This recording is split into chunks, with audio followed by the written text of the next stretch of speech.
Your number one job is to become more of yourself and to grow yourself into the best of yourself.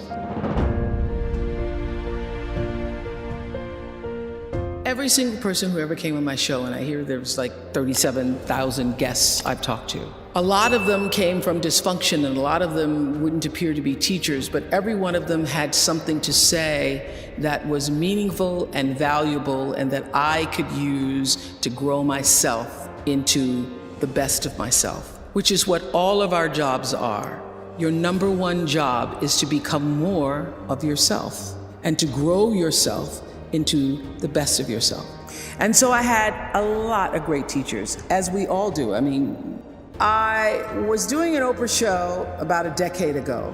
One of my greatest teachers was a man named John Diaz. We were doing a show called Would You Survive? And on Tuesday, October 31st in 2000, Singapore Airlines Flight 006, a Boeing 747 from Taipei to Los Angeles, took off with 179 souls aboard. 4 crew and 79 passengers perished in that flight, a total of 83 fatalities. There was a typhoon rolling through at the time, and the plane went down the wrong runway. Now, what's interesting, John Diaz was on that plane, and he had several indications, which I'll talk about later, whispers, that he shouldn't have gotten on the plane, but he did anyway.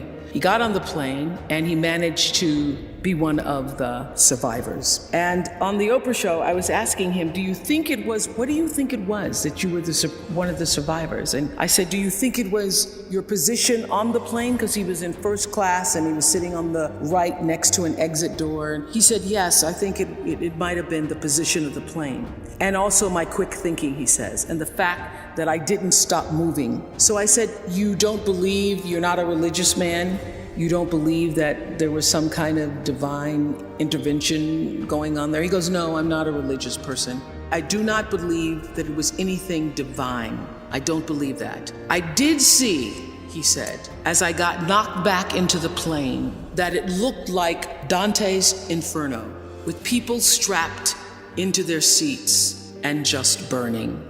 And it seemed a bit to me, as I turned and looked backwards, like there was a light coming out of the tops of their heads. I guess you could call it an aura was leaving their bodies, and some lights were brighter than others. It changed, he said, it changed me. It gave me a new kind of spirituality, in a sense, that I now believe somehow, I don't know how, but life continues on somehow through that light.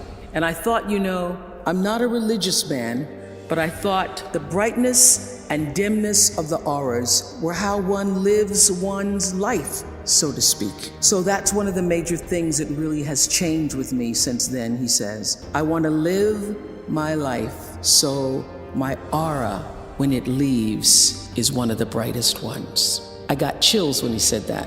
How does one lead a meaningful life? Because ultimately, isn't that what we all want? We want to lead a life so that however we transition, people can say, wow, that was a bright one.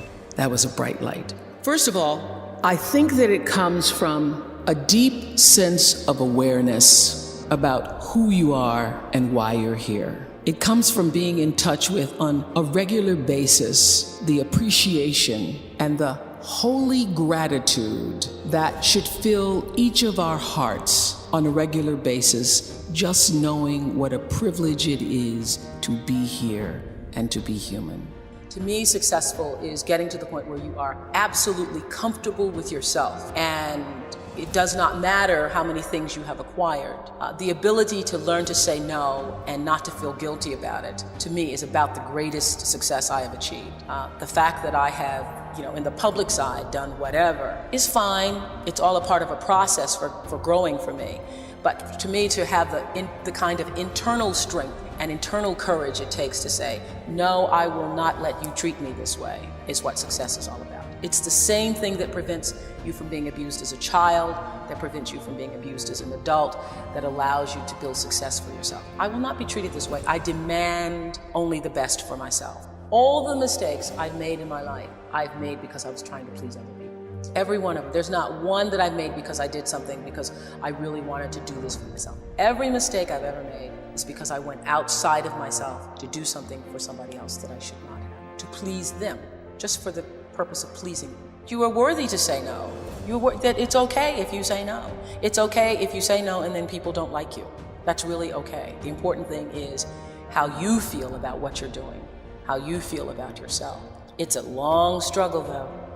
And I'm just hoping that, in the work that I do on the show and the speaking that I do around the country, and that young people who are watching this can get the lesson sooner than I did. Because it's painful, because you keep repeating it over and over and over until you get it right. And what I found is that every time you have to repeat the lesson, it gets worse. Because I call it God trying to get your attention, the universe trying to get your attention. So we didn't get your attention the first time, so we're going to have to hit you a little harder this time. So I'm still doing it, I'm still learning.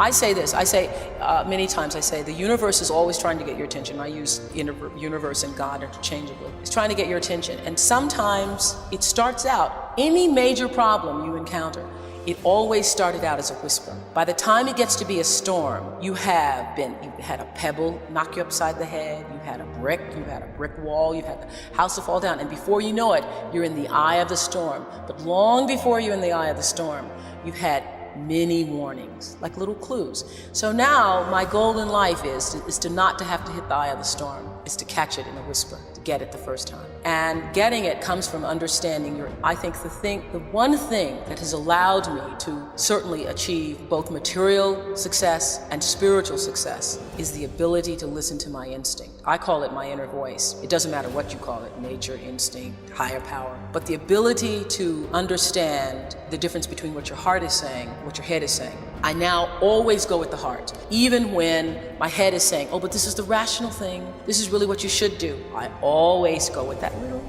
feeling, the feeling. I am where I am today because I have allowed myself to listen to my feelings. I feel that luck is preparation meeting opportunity. One of the biggest lessons I've learned recently is that when you don't know what to do, you should do nothing until you figure out what to do. Because a lot of times you feel like you're pressed against the wall and you've got to make a decision. You never have to do anything. No, don't know what to do? Do nothing. I wait. And that has been a big lesson. To be willing to be still with myself and trust myself and my higher power to help me make the right decision and to not feel pressured. See, I think, we create stress for ourselves because you feel like you have to do what you have to do it. You have to. I don't feel that anymore.